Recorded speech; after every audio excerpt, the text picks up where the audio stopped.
Today we will discuss the topic micrometers in measurement and metrology.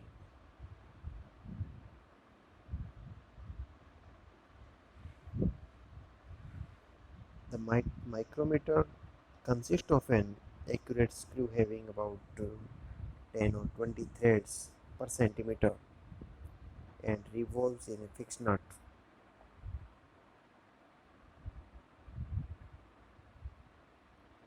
The various parts of the micrometer that we can see in the diagram, that is anvil face, spindle face, spindle, lock nut, sleeve, thimble, ratchet. The ratchet is used for stop the overriding clutch held by a weak spring, and this is also stop to provided at the end of the thimble cap to maintain sufficient and uniform measuring pressure so that standard conditions of measurement are attained. Thimble has got 25 divisions around its periphery on circular portion. Thus it subdivides each revolutions of the screw in 25 equal parts such that each division corresponds to 0.002 centimeter,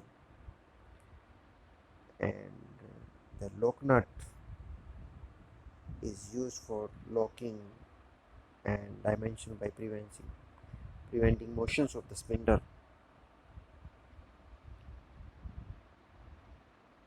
and the spindle is advanced or retracted by turning a thimble connected to the spindle.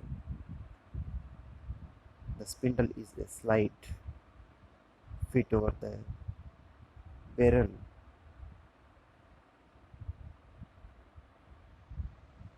and barrel is a fixed part attached with the frame.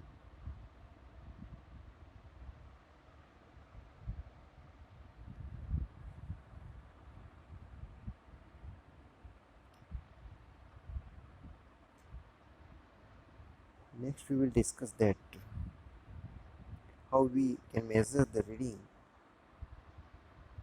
in the micrometer. In order to make it possible to read up to 0.0001 inch in micrometer screw gauge, a vernier scale is generally made on the barrel.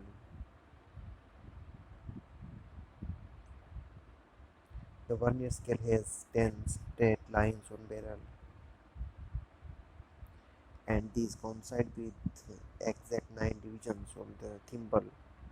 Thus one small deviation on thimble is further subdivided into 10 parts, and taking the reading, one has to see which of the vernier scale division coincide with division of the thimble according to the reading for given arrangement that is shown in figure. On the main barrel, that is 0.120 inch, on thimble, that is 0.014 inch, that is vernier scale 0.001 inch, and total reading is 0.1342 inch. Before taking the reading, anvil and spindle must be brought together carefully and initial reading noted down. Its calibration must be checked by using standard gauge blocks. In metric micrometers, the pitch of the screw threads is 0.5 mm, so that one revolution of screw moves it axially by 0.5 mm. Main scale on barrel has least division of 0.5 mm.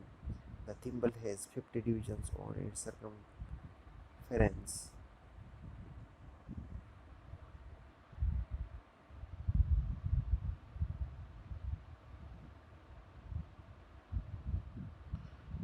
so that the value of one division on thimble, that is zero point 0.5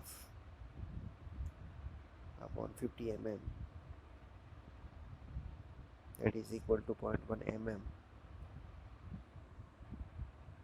If Vernier scale is also incorporated,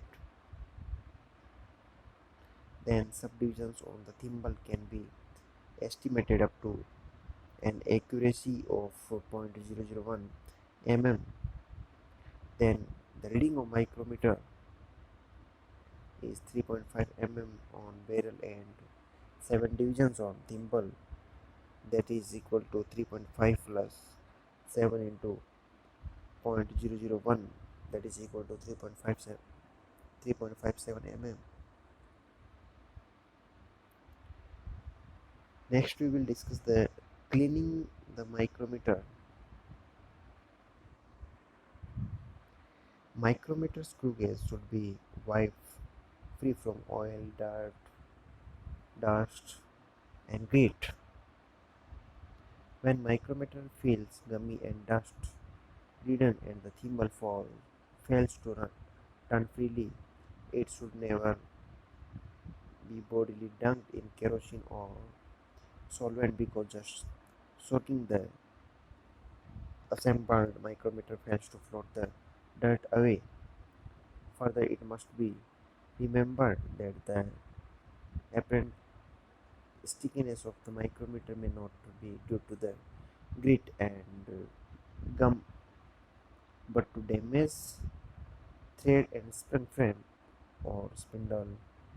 Every time the micrometer is used for measuring surface, the anvil and spindle should be cleaned.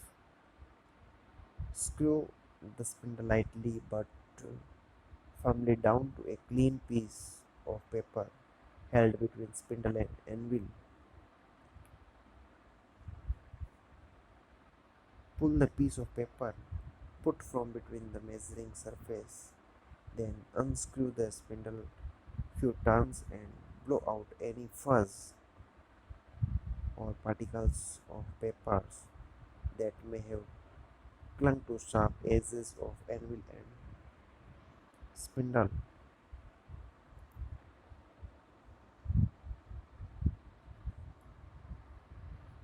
And what are the precautions in using micrometer?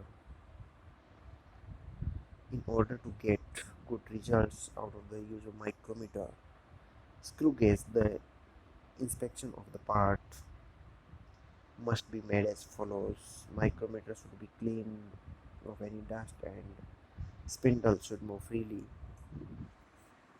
The part whose dimension is to be measured must be held and left hand in the left hand and the micrometer in right hand. The way for holding micrometer is to place the small finger and adjoining finger in the U-shaped frame. The forefinger and thumb are placed near the thimble to rotate it, and the middle finger support the micrometer holding it firmly. The micrometer dimension is set slightly larger than the size of the part, and part is slid over the contact surfaces of micrometer gently. After it, the thimble is turned till the measuring pressure is applied.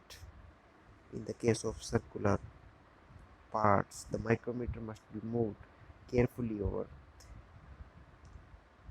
representative arc so as to note maximum dimension only. Then the micrometer reading is taken. The micrometers are available in various sizes and ranges, and corresponding micrometer should be chosen depending upon the dimension. Errors in reading may occur due to lack of flatness of anvil, lack of parallelism of the anvil at part of scale, or throughout inaccurate setting of zero reading, etc. Various tests to ensure these conditions should be carried out from time to time. That is all about the micrometer. Thank you.